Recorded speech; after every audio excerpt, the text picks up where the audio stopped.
గలతీయులకు రాసిన పత్రిక 6వ అధ్యాయము 9వ వచనం చదువుకుందాం. మనము మేలు చేయుటయందు విసుకక యుందుము, మనము అలయక మేలు చేసితిమేని తగిన కాలమందు పంట కోతుము. చిన్న ప్రార్థన చేసుకుందాం. వాక్యం మళ్ళీ చదువుతున్నాను. మనము మేలు చేయుటయందు విసుకక యుందుము, మనము అలయక మేలు చేసితిమేని తగిన కాలమందు పంట కోతుము. చిన్న ప్రార్థన చేసుకుందాం. మహోన్నతుడును మహాపరిశుద్ధుడు అయిన మా పరలోకపు తండ్రి, ఇదిగో నాయన, నీ కృపను బట్టి అల్పులమైన మమ్మలను ఈ ఉదయకాల సమయంలో నీ సన్నిధిలో చక్కటి సమయాన్ని, స్థలాన్ని దయచేసి కనీసం కొంత సమయం భౌతికంగా మేము ఉన్నప్పటికీ నాయన ఆత్మీయ ఆహారాన్ని మాకు పెట్టడానికి మీరు ఇచ్చిన ఈ ఆధిక్యతకై, కృపకై కృతజ్ఞతాస్తుతులు చెల్లిస్తూ నాయన, ఈ చెబుతున్న చిన్న మాటలలో మా ఆత్మీయ జీవితాన్ని మార్చి నాయన నీ ఉండే లోకానికి రావడానికి మా భక్తి తీవ్రత పెంచి నీ మార్గంలో నడవడానికి కృప చూపుమని ఈ చిన్న ప్రార్థన యేసువారి ప్రశస్తమైన నామంలో మిక్కిలి వినయంతో బ్రతిమలాడి వేడుకొనుచున్నాం. పరలోకమందున్న మా కన్న తండ్రి, ఆమేన్. మనము మేలు చేయుటయందు విసుకక యుందుము, మనము అలయక మేలు చేసితమేని తగిన కాలమందు పంట కోతుము. అంటే ఒక వ్యక్తి విత్తనం వేశాడు అంటే చాలా కాలం పడుతుంది అది రావడానికి. విత్తనం వేసిన వ్యక్తికి, ఆ రైతుకి ఎన్నాళ్ళ తర్వాత పంట వస్తుందో తెలుస్తుంది కదా, తెలుస్తుంది కదా. ఇప్పుడు మనకు కూడా దేవుడు ఏం చేస్తున్నాడంటే విసుకక చేయమంటున్నాడు. విసుకక. సో మన క్రైస్తవ జీవితంలో ఖచ్చితంగా కూడా మనం ఏదైతే విత్తి దేవుడిని నమ్మి ఇక్కడికి వచ్చామో మనకు కూడా ఒక విసుకుపాటు వస్తుంది ఖచ్చితంగా. ఏ టైంలో వస్తుందంటే ఆ రైతుకి పంటకు సమయానికి రాకపోతేనో, లేకపోతే పక్కోడి పొలంలో పంట వచ్చేస్తేనో ఆ రైతు విసుక్కోవచ్చు. అలాగే మన క్రైస్తవ దైనందిన జీవితాల్లో కూడా కొన్ని విషయాల్ని, లోకాన్ని చూసి మనం డిస్కరేజ్ అవుతూ ఉంటాం. ఇదిగో నాకు లేదు, వాళ్ళకు ఉంది, ఇలా అనుకునే పరిస్థితిలో. కానీ దేవుడు ఇక్కడ ఈరోజు మనతో మాట్లాడుతున్నది ఏంటంటే, మనము అలయక మేలు చేసితిమేని. అలయక మేలు చేయడం అంటే, సో ఏ నిబంధన అయితే మనకు దేవుడు అప్పచెప్పాడో మన క్రైస్తవ దైనందిన జీవితంలో ఏవైతే మనం సత్కార్యాలు చేయాలో ఆ సత్కార్యాలు విసుకక చేయాలట. సత్కార్యాలు చేద్దాం అనుకున్నాం కదా, మళ్ళీ విసుకొద్దని అంటున్నాడు ఏంటి అంటే, నీవు ఏ ప్రతిఫలం గురించి చేస్తున్నావో ఆ ప్రతిఫలం నీకు ఎదురుగుంటా కనిపించకపోవచ్చు. అయినా విసుకక నువ్వు చేయటం వలన డెఫినెట్గా ఒక రోజు వస్తుందట, ఆ రోజు నువ్వు పంట కోస్తావట. అది స్పష్టమైన వాక్యం చెప్తుందన్నమాట. ఎందుకంటే మనకిప్పుడున్న ప్రస్తుత మన జీవితాల్లో ఎంతో విసుగుపాటుతో కలిసి ఉంటాం. మనం భక్తిలోనే ఉంటాం, కొన్ని పెద్ద కష్టం వచ్చి మీద పడుతుంది. ఆ కష్టపడి బతికిలోనే ఉండగా మనకు వచ్చి ఒక కష్టం పడినప్పుడు మనం ఎక్కడ ఆలోచిస్తామంటే లోకంలోకి వెళ్ళిపోయి ఆలోచించేస్తాం. కానీ దేవుడు ఏమంటున్నాడంటే, మనము మేలు చేయుటయందు విసుకక యుందుము అంటే నీకు ఏమైతే చెప్పానో దాంట్లో విసుగు రాకుండా నీ సత్కార్యాలను సాగించు, చేయుదుము. మనము అలయక మేలు చేసితిమేని తగిన కాలమందు పంట కోతువు. ఇది సత్యం. బైబిల్ స్పష్టంగా మాట్లాడుతున్న మాట. తగిన కాలమందు డెఫినెట్గా నువ్వు కోస్తావు. కాకపోతే ఈ లోపల మనకేంటి, వాక్యాన్ని పట్టుకుని మనం చూస్తుంటే దేవుళ్ళలో మనకి విశ్వాసం పెరుగుద్ది. కానీ దాని నుంచి దాటి పొరపాటున లోకంలోకి వచ్చామనుకోండి, విసుగుపాటు వచ్చేస్తుంది మనకి. అందుకని కింద ఏమంటున్నాడు, కాబట్టి మనకు సమయము దొరికిన కొలది అందరి ఎడల విశేషముగా విశ్వాస హృదయమునకు. విశ్వాస హృదయం అంటే విశ్వాస గృహము. విశ్వాస గృహం ఏది? మనందరం వాళ్ళం మనం విశ్వాసులైనా? విశ్వాస గృహం అంటే ఇప్పుడు చెప్పండి, తెలిసిపోద్ది మీకు. మందిరం. ఆ మందిరంలోనట నువ్వేం చెయ్యాలనుకున్నావో అది నీకు ప్రతిఫలం రాకపోయినా వచ్చినా సరే అది మేలు అని నువ్వు తెలుసుకున్న తర్వాత విసుగగా చేసేయమంటున్నాడు. చెడ్డ పని చేస్తే ఎవరు మాట్లాడరు కానివ్వండి, మంచి పని చేస్తే మాత్రం 90 వచ్చేటవి. మీ ఇంటికాడ కానివ్వండి, కుటుంబంలో కానివ్వండి, ఎన్నైనా ఎక్కడైనా సరే ఓ మంచి పని చేసినప్పుడు డెఫినెట్గా వచ్చేస్తాయి. కానీ అది సత్కార్యం అని తెలిసినప్పుడు, దేవుడు నీకు ఆ ప్రేరేపణ ఇచ్చినప్పుడు ఎన్ని వచ్చినంటే విసుకగా చేయటం వలనంట ఏమవుతుందంట, తగిన కాలమందు పంట కోస్తా. అంటే ఇప్పుడు మనం విశ్వాస గృహం అనగా ఏంటి? ఆలయం, మందిరం. ఆయన మనకు ఏర్పరిచిన ఆయన శిరస్సు లాంటి మందిరం. ఈ మందిరంలో మనం ఏంటంటే, కాబట్టి మనకు సమయం దొరికిన కొలది, అంటే మనం టైం పెట్టుకుంటాం. ఇక ఎలా చేయాలంటే ఆదివారం పెట్టుకుంటాం, మిగతా టైంలో పెట్టుకోం.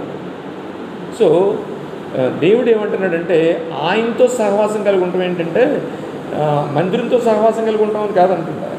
ఇప్పుడు మందిరంతో సహవాసం కలిగితే మనం ఏం చేస్తాం? ఆదివారం నాడు ప్లాన్ చేసుకుంటాం కాదు. సమయము దొరికిన కొలది ఆయనతో, అంటే ఒక ఆదివారం నాడు మనకున్న మనుషులతోనే విశ్వాస గృహంలోనే కాకుండా దేవునితో అనేక విషయాలతో సంబంధం పెట్టుకుని ఆయనతో అంటుకట్టబడి సమయమందు అసమయమందు కూడా ఆయనతో కలిసి ఉండాలి తప్ప. అదే ఆ విషయం చెప్తున్నాడు.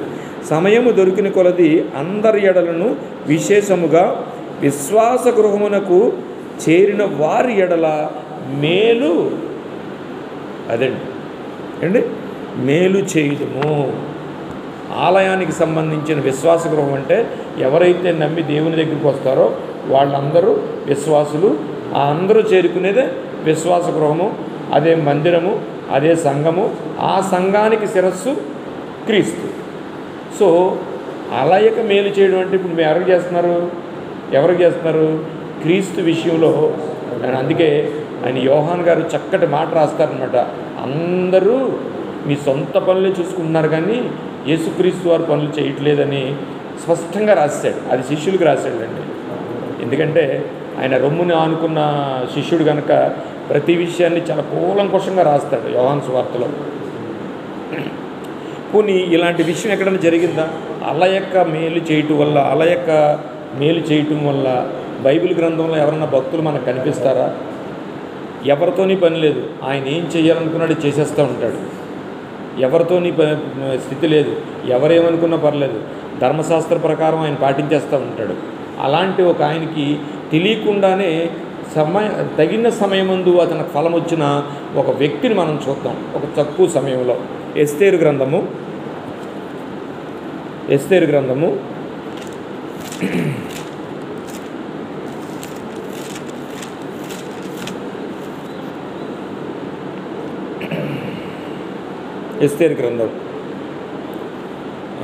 6వ అధ్యాయంలో మొదటి వచనం చదువుకుందామండి. దీనికి ముందు మనం చదువుకుందంటే దేవుడు తగిన సమయమందు మనకేమిస్తాడట అతనండి? ఫలం ఇస్తాడట తగిన సమయంలో. మనం ఏమనుకుంటాం? ఇప్పుడే కావాలనుకుంటాం. ఇప్పుడు ఒకవేళ మీకు ప్రార్థన చేయమన్నారనుకుంటే ప్రార్థన చేస్తున్నాను, ఇప్పుడే తగ్గిపోను కాకంటే ఆయన వచ్చి అంటాడు, నువ్వెవడో చెప్పడానికి నేనే పెట్టాను, వారం రోజులు పడద్దు, వారం రోజులు వస్తే కానీ నా బిడ్డ స్వస్థపడదు అన్నాడు అనుకోండి. మనం ఏం చెప్తాం? అలాగా తగిన ఫలముందు ఆయన ఏమిస్తాడు? చక్కటి ఫలాన్ని ఇస్తాడు. అది ఎప్పుడు అంటే అలయక. నా ఫోన్ నెంబర్ ఉందా? నీ ఫోన్ నెంబర్ చెప్పి ఒకసారి నేను ఫోన్ చేస్తాను. నా దగ్గర ఉంది నీ ఫోన్ నెంబర్. 7799 రాసుకుంటాను. లేదు నా దగ్గర ఉంది నెంబర్, నేను ఫోన్ చేస్తాను అండి. అలయక అంటే ఎవరితోని నీకు పని లేదు. దేవుడు ఏదైతే నీకు అప్పగించాడో ఆ పని నువ్వు చేసుకుంటా పో. కానీ అది సత్కార్యమని నువ్వు డిసైడ్ చేసుకోవాలంటే, అది సత్కార్యం అయితే అలయక చేయమని ఆయన చెప్తున్నాడు అనమాట. తగిన కాలమందు నీకు ఫలం ఇచ్చాను. మనందరికీ తెలిసిన ఒక భక్తుడు ఉన్నాడు, ఆయన పేరే మొర్దెకై గారు. మొర్దెకై గారు ఎంత శ్రమలో వచ్చాడంటే, చాలా తక్కువ వయసున్న చిన్న పిల్లతో పాటు ఆయన చెరపట్టబడి అహస్వరేషు కాలంలో చెరపట్టబడ్డాడు. అక్కడికి అతను ఇచ్చిందేంటి? అక్కడ ఒక ద్వారపాలకుడిగా పెట్టారు. వచ్చిన ద్వారపాలకుడికి ఏం చేయాలి? దండాలు పెట్టాలి. ఆ దండం పెట్టే విషయం ఆయనకి ఇష్టం లేదు. ఎందుకంటే ఒక యూదుడై ఉండి ఆయన దండం పెట్టదలుచుకోలేదు. కానీ అతను యెహోవాకు సంబంధించిన ధర్మశాస్త్ర విషయాలన్నీ కూడా ఎంత కష్టం వచ్చినా సరే అలయక చేస్తున్నాడు. ఎందుకు అలయక చేస్తున్నాడంటే, అలయక అంటే ఇందులో అర్థం ఏమొస్తుందంటే, ఇప్పుడు ప్రభాకర్ గారు నేను ఉన్నాం, ప్రభాకర్ గారు నేను వస్తున్నాం. ఈ ప్రభాకర్ గారి గురించి నేనేం చెప్తానంటే, నా గురించి ఏదో తప్పుగా చెప్పారు. తప్పుగా చెప్పిన వెంటనే అతని మీద నాకు కోపం వచ్చేస్తుంది. కోపం వచ్చేసి ఎక్కడైతే మనం ఇప్పుడు సపోజ్ ఒక ఆఫీస్లో ఉన్నాం అనుకోండి, ఏ ఆఫీసులో మనం అయితే ఉన్నామో ఒక కస్టమర్ వచ్చి యజమాని తిడుతున్నాడు అనుకోండి, యజమాని నన్ను సరిగా చూడట్లేదు. యజమాని మీద నాకు చాలా కోపం ఉంది. కానీ ఎవరో యజమాని తిట్టడానికి వచ్చారు. కానీ నేను అక్కడ ఏం చేస్తున్నాను, నేను ఉద్యోగం చేస్తున్నాను. యజమానికి ఏ హాని కలగకుండా ఉద్యోగం చేయడానికి నన్ను పెట్టుకున్నాడు అక్కడ.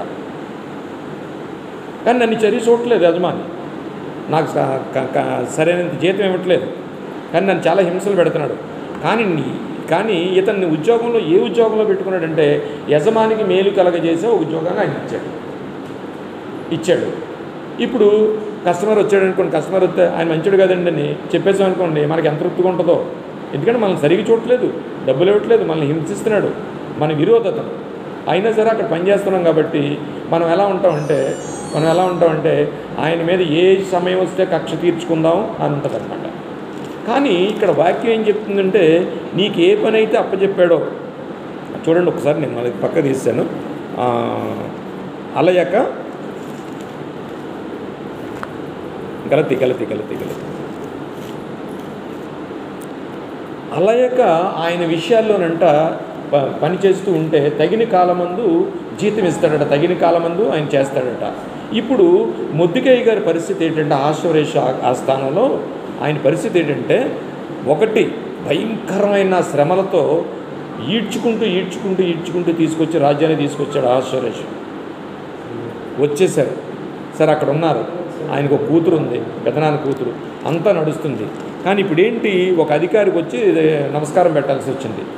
ఇలాంటి సమయంలో ఒక ఇన్సిడెంట్ జరిగింది. ఏంటంటే, ఈ అహష్వేరోషు చెరబట్టాడు, కానీ అతనికి ఇచ్చిన ఉద్యోగం ఏంటి, ఆ రాజ్యంలో ఒక మంచి పని చేయడానికి ద్వారపాలకుడిగా పెట్టాడు. ఆ ద్వారపాలకుడిగా పెట్టిన ఆయన ఏం చేయాలి, అవసరమైతే రాజుగారి మీద కక్ష తీర్చుకునే పనిలో ఉండాలి. కానీ అతను మంచి పనులు చేస్తూనే ఉన్నాడు అలయక. ఎలా చేశాడు మంచి పని అంటే, ఎవరైతే శర తీసుకొచ్చారో ఆ శర తీసుకొచ్చిన వాళ్ళు ఒక ఇద్దరు శర తీసుకొచ్చిన వాళ్ళందరినీ సాధారణంగా బైబిల్లో పాత నిబంధనలు ఏముంటుందంటే నపంచుకులను చేసేస్తారు. ఒక పెద్ద బలమైన వాళ్ళని తీసుకుని నపంచుకులను చేసేస్తే, ఈ నపంచుకులు ఇద్దరు ఏం చేశారంటే చక్కగా రాజుగారిని చంపేయడానికి ప్లాన్ చేస్తున్నారు. చాలా రోజుల నుంచి రాజుగారిని చంపేయడానికి ప్లాన్ చేస్తున్నారు.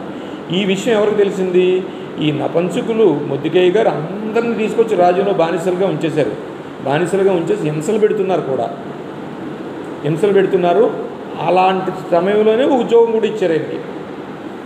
ఎప్పుడైతే రాజుగారిని చంపేయడానికి ఈ మొర్దెకై గారు చేస్తున్నారో తెలిసిన ఈ మొర్దెకై గారు అది మంచి పనా చెడ్డ పనా తీసుకొచ్చారు. ఇప్పుడు అతను కానీ చంపేశారనుకోండి, ఈయన స్వతంత్రుడైపోతాడు, మళ్ళా దేశం వెళ్ళిపోవచ్చు. కానీ ఇతనికి అప్పచెప్పిన పని ఏంటి, చిన్న విషయంలోనే జాగ్రత్తగా ఉండాలి. ధర్మశాస్త్రం కూడా ఏం చెప్పుద్దంటే, నిన్ను వల్లే నీ పొరుగు అని ప్రేమించి అని మాట ఏంటో ధర్మశాస్త్రంలో ఇమిడి ఉందని చెప్పినా, అలాగే మరో కోణంలో కూడా ధర్మశాస్త్రం ఎప్పుడు కూడా నీ పొరుగు వారిని ప్రేమించమనే చెప్పుద్ది. ఫర్ ఎగ్జాంపుల్ నేను చెప్తాను, చిన్న విషయం చెప్తాను. మనం దారిలో నుంచున్నాం, ఏ ఆటో గురించి వెయిట్ చేస్తున్నాం. ఒక యవనస్తుడు బండి మీద జైమని వెళ్ళిపోయి మన ముందు నుంచి ఇలాగ వెళ్ళిపోయాం. మనం వెంటనే ఏం చేస్తాం చెప్పండి, చాలా కోపం వచ్చేది. ఇంకో మాట కూడా ఉంటుంది, దొరకలేదు కానీ తొక్కేద్దని అంటాం అనమాట. ఇంకో మాట కూడా చెప్పనండి, చాలా సింపుల్గా మాట్లాడిపోతా ఇడిపోతాడు అనమా, డెఫినెట్గా అంటాం. కానీ దేవుడు ఆ మాటకి ఏమంటాడంటే, how to decided his death, నువ్వెవడో వాడు చనిపోతాడని చెప్పడానికి, తీర్పు చెప్పడానికి. అంటే ఎంత చిన్నగా ఆలోచించాలో చెప్పండి విషయాన్ని. కానీ దేవుడు ఏం చెప్పాడు మనకి, నీ విరోధిని కూడా ప్రేమించమన్నాడు, నీ విరోధిని కూడా ప్రార్థన చేయమన్నాడు, నేను చూసుకుంటాను నీ ప్రతిఫలాన్ని. సత్క్రియలు చేయుటలో విసుకక చేయము. మనకు విసుకొచ్చేద్ది. కొన్ని విషయాలు మంచి పనులు చేస్తూనే ఉంటాం. ఆ మంచి పనులు కొంతమందికి నచ్చవు. వెంటనే మన మీద అనేక రకమైన విషయాలు వచ్చేస్తే మనం విసిగిపోతాం. అలాగే అప్పటికే ముద్దుకయ్య గారు కూడా చాలా ఇసుకుపోయి ఉన్నారు భౌతికంగా, ఎందుకంటే శరబట్టబడి వచ్చి. కానీ దేవుడు తన వాక్య ప్రకారంగా మీరు సత్కార్యాలు చేయాలనుకున్నారు కదా, విసుకక చేయండి, తగిన కాలం అందు నేను నీకు ఫలమిస్తాను అంటుంది బైబిల్. అలాగే మన భౌతికమైన విషయాల్లో, లేదా మన కొడుకు మనం చూడట్లేదా, మనకు అప్పులు ఉన్నాయా, పిల్లలు పెళ్ళిళ్ళు అవ్వట్లేదా, ఈ విషయాలన్నింటిలోనూ కూడా నీ సత్కార్యాలు నువ్వు చేసుకుంటూ వెళ్ళిపోతుంటే తగిన కాలం అందు డెఫినెట్గా ఫలం ఇస్తాడు. ఏమండి, మన జీవితాల్లో ఎన్నిటి గురించి ఎదురు చూడలేదు, ఎన్ని జరగలేదు చెప్పండి. ఎన్నో ఎదురు చూసాం, ఎన్నో అవ్వలేదు మనకు చాలాసార్లు. ఇప్పుడు అయిపోయిన తర్వాత గుర్తుండవు మనకి అవి, అంతేనా? ఎన్నో ఎదురు చూసాం, కానీ అన్నీ జరిగాయి. ఇప్పుడు ఎన్నో జరిగాయి, కానీ ఇంకా జరగాల్సినవి ఉన్నాయి, జరుగుతూనే ఉంటాయి. సత్కార్యాలు చేయటం వలన ఏంటంటే ఆయన తగిన కాలం అందు ఫలం ఇస్తాడు. ఒకసారి అక్కడ ఏం జరిగిందంటే, ఈయన ఏం చేశాడు, ఒరే బాబు అది తప్పు, మనం సెరగొన్నాం, కానీ నువ్వు ధర్మశాస్త్రంలో ఏముందో తెలుసండి. ధర్మశాస్త్రంలో ఏముందండి, ఒక దావీది గారు వెళ్ళి 10 మందిని చెప్పేయచ్చు, అదొక సిస్టమ్. కానీ ధర్మశాస్త్రంలో ఏముందంటే నిర్దాక్షిణ్యంగా ఒక వ్యక్తిని నరహత్య చేయకూడదు. ఇక్కడ ముద్దుకయ్య గారు ఆచరిస్తున్నది ఏంటంటే ధర్మశాస్త్రంలో నరహత్య చేయకూడదనే ఒక విషయాన్ని తీసుకుని సత్కార్యంగా తీసుకుని, ఇదిగో మీరు రాజుగారిని చంపకూడదు అన్నాడు. అక్కడ చాలా డిస్కషన్ జరిగి ఉంటుంది. ఒరే బాబు, చంపకూడదు అంటావేంటి, మనల్ని అందరిని చంపేసి తీసుకొచ్చి కదా ఇక్కడికి, ఇప్పుడు అటు చచ్చిపోయాడు అనుకో, మేము చంపేస్తాం డెఫినెట్, కానీ ఈ చంపేస్తే నువ్వు కూడా మన దేశం వెళ్ళిపోతాం కదా. కానీ ధర్మశాస్త్రం అలా చెప్పట్లేదు, నరహత్య చేయకూడదు అంటుంది అన్నాడు. అందుకని చెప్పుండొచ్చు చాలాసార్లు, వినుండకపోవచ్చు, కానీ చెప్పేసాడు వెళ్ళి, ఇగో పలానా వాళ్ళు నరహత్య చేయాలనుకుంటున్నారు, రాజుగారిని చంపేద్దాం అనుకున్నారని చెప్పేశారు. వాళ్ళని అరెస్ట్ చేశారు, చెక్ చేశారు. ఈయన అలా చేయొచ్చండి. కానీ అది సత్కార్యం ఆ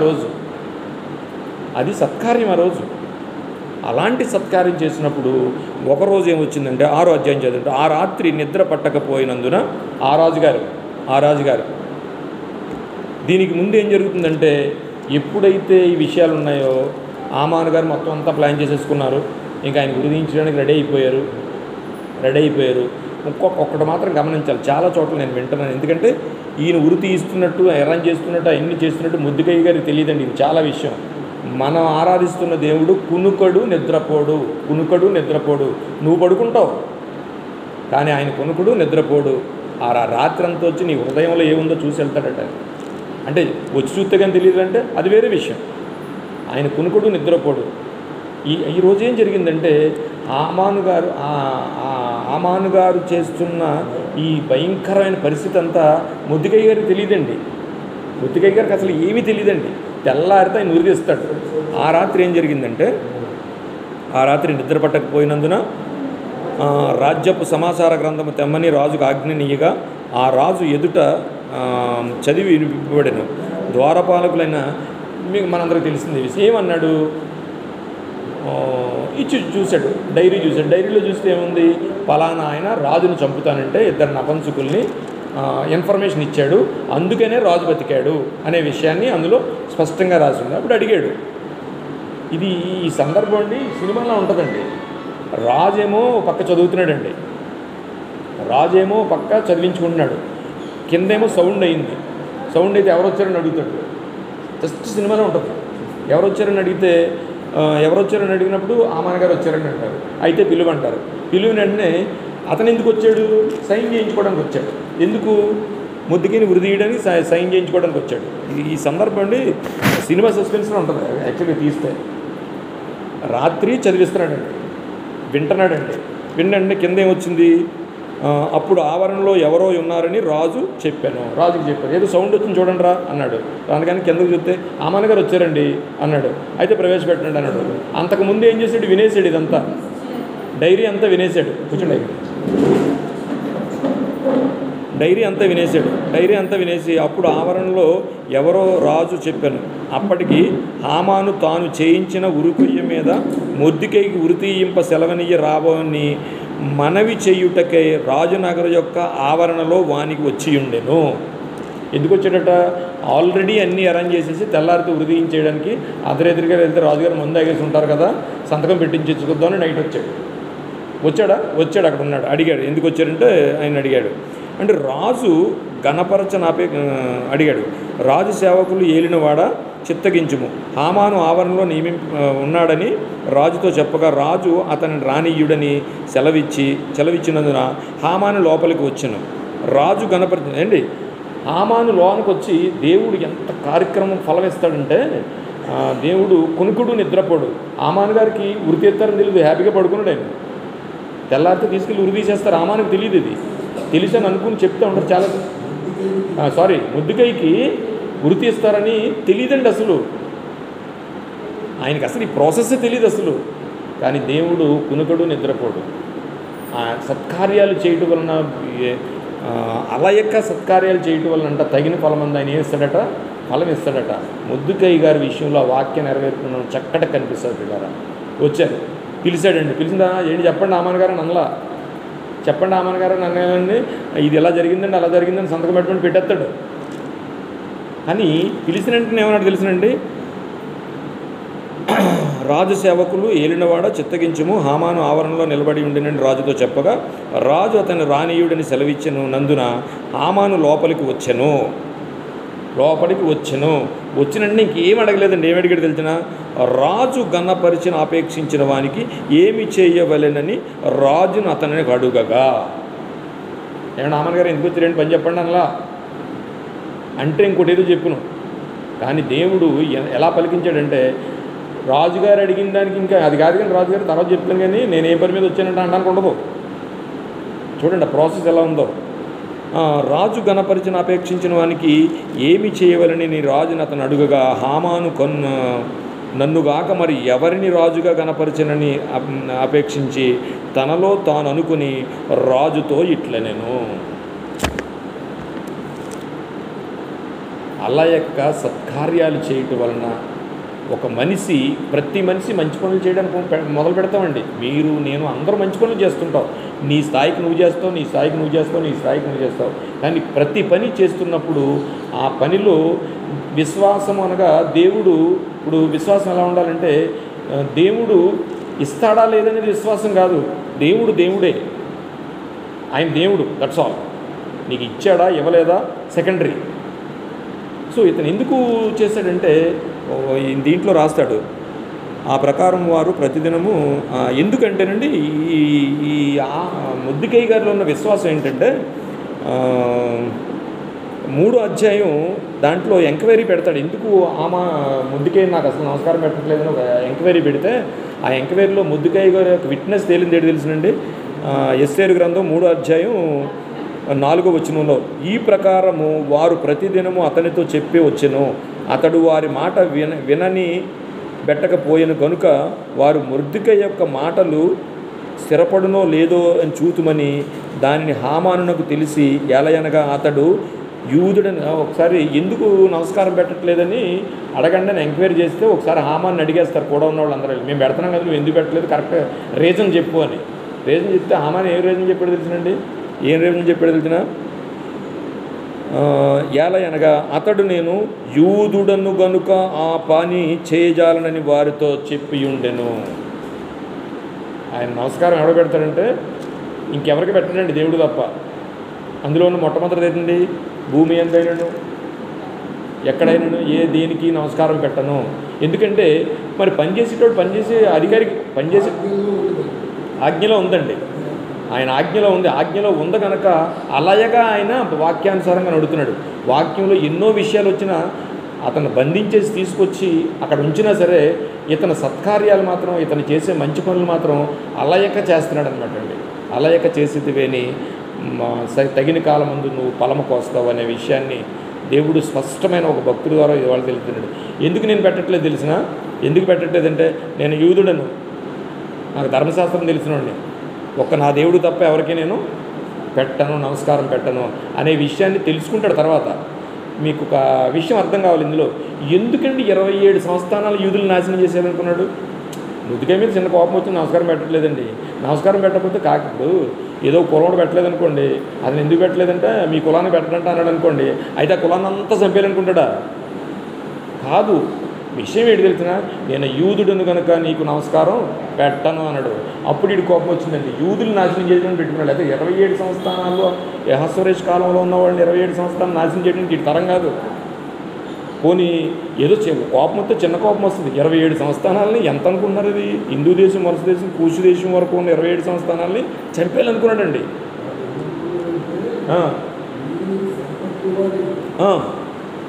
అందుకని ఈ జాతిని నాశనం చేశారనుకున్నాడు. దాని వెనకాల అపవాద కుట్ర ఏమైనా ఒక వ్యక్తి నమస్కారం పెట్టినంత మాత్రాన 27 సంస్థానాల్లో ఉన్న కొన్ని లక్షల వేల మందిని యూదులను ఎందుకు నాశనం చేయాలనుకున్నాడంటే ఇదిగో ఈ మాట గురించేనండి. ఏ మాట గురించి అంటే, ఆ మాటలు స్థిరపరచడం లేదో చూతుమని దానిని హామాను తెలియజేపిరి. ఎలా అనగా అతడు నేను యూదుడును కనుక ఆ పని చేయజాలనని వారితో చెప్పి ఉండెను. మొర్దెకై వంగకయు నమస్కరించకయు నుంట హామాను చూసినప్పుడు బహుగా కోపించి మొర్దెకై ప్రాణము మాత్రము తీయుట స్వల్పం కార్యమని ఎంచి మొర్దెకై యొక్క జనులను ఎవరైనా తీసుకొని అహస్వరేషు యొక్క రాజ్య మంతటిని లేపేయాలనుకున్నాడు. అక్కడ వచ్చిందండి. కానీ ఇది ఎంత బలమైన మాట అంటే, నేను యూదుడను కనుక నా దేవుడిని తప్ప ఎవ్వరికీ మొక్కనన్నాడండి. సత్కార్యాలు చేయట్లో ఆయన అలయక చేసేసాడండి. ఏమైనా కానివ్వండి, సరిపట్టుకొచ్చారా వస్తాను, కానీ అట్ ది సేమ్ టైము రాజును చంపినప్పుడు కూడా అది కూడా తప్పే. ధర్మశాస్త్రంలో ఉంది ఏంటి, నరహత్య చేయకూడదు. ఆ రాజుగారు చనిపోయారనుకోని ఈయన స్వదేశం వెళ్ళిపోవచ్చు, తన కూతురు ఎస్సేర్ని తీసుకుని వెళ్ళిపోవచ్చు, అప్పుడు చిన్నపిల్ల వెళ్ళిపోవచ్చు, కానీ అతనికి స్వతంత్రం వస్తుంది. కానీ అతను ఏ పనిలో అయితే ఉన్నాడో ఆ పనిలో అతను ఎంత ఎంత మంచి కార్యాలు అలయక చేస్తున్నాడంటే, అలయక చేయడం అంటే ఏం లేదండి, ఓ చెడ్డ పని జరిగిందనుకోండి, ఇక్కడ నాకు మంచి కలుగుద్ది, అది చెడ్డ కార్యమైన అయినప్పుడు నాకు మంచి జరిగినా సరే చేయకూడదని అలయక చేయడం అంటే అదే. ఓ మంచి పనులు చేసినప్పుడు రకరకాలు వస్తాయి, ఎంతమంది ఏమనుకున్నా మంచి పని చేసేయడమే, అదే అలయక చేయడం అంటే. అలయక చేసినప్పుడు దేవుడు కునుకడు నిద్రపోడు, తగిన కాలం ఆయన ఖచ్చితంగా ఫలమిస్తాడు. విశ్వాసమైన మనం ఆ వాక్యం మీద బేస్ అయితే మన జీవితాలు చక్కగా దేవునిలో వెళ్ళిపోతాయి. ఏం జరిగిందంటే, అప్పుడు ఆరణ్యంలో ఎవరున్నారని చెప్పాను. అప్పటికి హామాను ఉరి కొయ్య మీద మొర్దెకై చేయించడానికి తీశాడు. రాజు గణపరిచిన నాపేక్షించిన వారికి ఏమి చేయవలని రాజు అతనికి అడుగగా, హామాను నన్ను గాక మరి ఎవరైనా అనుకుని 7వ వచనం రాజు అడిగాడండి ఏం చేయాలి. రాజు కనపరిచిన వాడికి ఏం చేయాలంటే, దేవుడు ఎంత అద్భుతమైన ఘట్టం అంటే, ఇదిగో రాజు వేసుకునే కిరీటం పెట్టాలంట. ఎవరికి?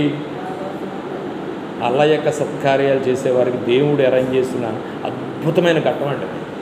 అలయక సత్కార్యాలు చేస్తే ఏం చేయాలంటే, రాజు కిరీటం పెట్టాలంట, రాజు వస్త్రాలు ధరించాలంట, రాజుగారికి రథం మీద ఎక్కించాలంట, రాజును గణపరిచినట్టే కనపరచాలంట. ఈరోజు మన జీవితాల్లో కూడా పిల్లరా అలయక సత్కార్యములు చేర్చడమేమి తగిన కాలమందు ఖచ్చితంగా మనం ప్రతిఫలం పొందుతాము, చక్కటి ఫలాలు పొందుతాం. కానీ అలయక సత్కార్యాలు చేసేటప్పుడు, అలయక మంచి కార్యాలు చేసేటప్పుడు ఖచ్చితంగా అలయక అనగానే అందులో ఒకటి ఉంది. ఎందుకంటే అలిసిపోతున్నాం. ఏం అలిసిపోతున్నాం అంటే ఫిజికల్గా అలిసిపోవడం కాదు, మనం చేసే పనులకు బయట నుంచి సూపర్ అని ఏమో అనరండి, ఎన్నో మనకు వస్తూనే ఉంటాయి. సత్కార్యాలు చేసినప్పుడు ఎన్నో వస్తూనే ఉంటాయి. అలయక అంటే అర్థం ఏంటంటే, దేన్ని అపార్థం చేసుకోకుండా చక్కగా నీ జీవితాన్ని దేవుడు నీకు ఏమి ఇచ్చాడో అది కింద వచ్చిన చదవండి ఒకసారి, రెండోది 6-7 అనుకుంటాను, కాదండి ఇది దీంట్లో అయిపోయింది, క్లోజ్ చేద్దాం. గలతి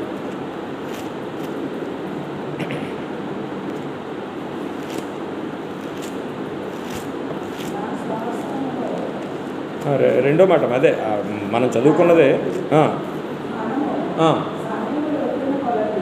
సమయము దొరికిన కొలది. ఇందులో 2 రకాలు ఫిజికల్గా మనకు ఉంటాయండి. ఇప్పుడు ఒక చెడ్డ కార్యం చేసే టైంని మార్చేసుకున్నాం అనుకోండి, మంచి కార్యంలోకి వెళ్తుంది. అది ఒక మంచి కార్యాన్ని మనకు ఆపేసుకున్నాం అనుకోండి, ఎప్పుడైతే మంచి కార్యాన్ని ఆపేసామో అది చెడ్డ కార్యం చేయడానికే వెళుతుంది. అంటే అలయక చదవండి. అలయక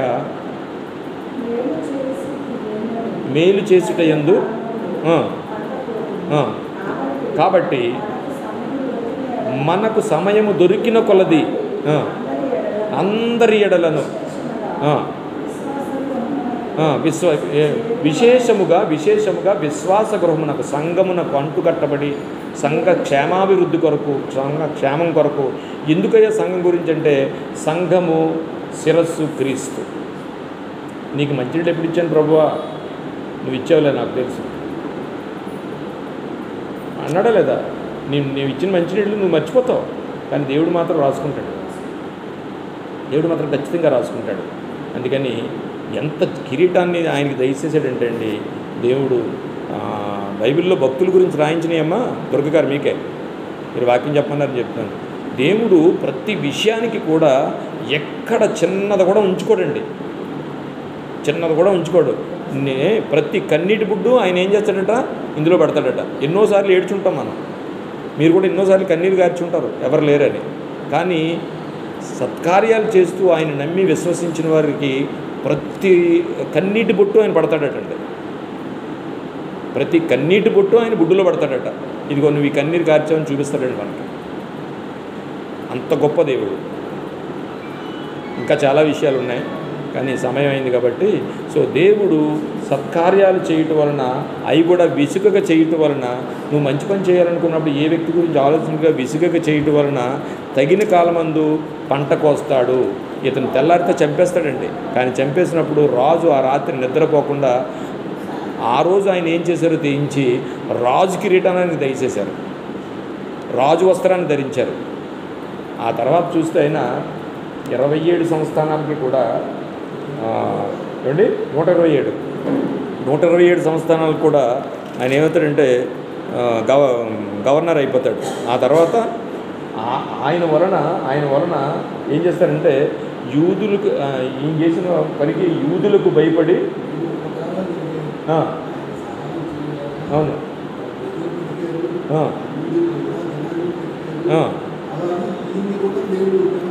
కనపరిచాడు.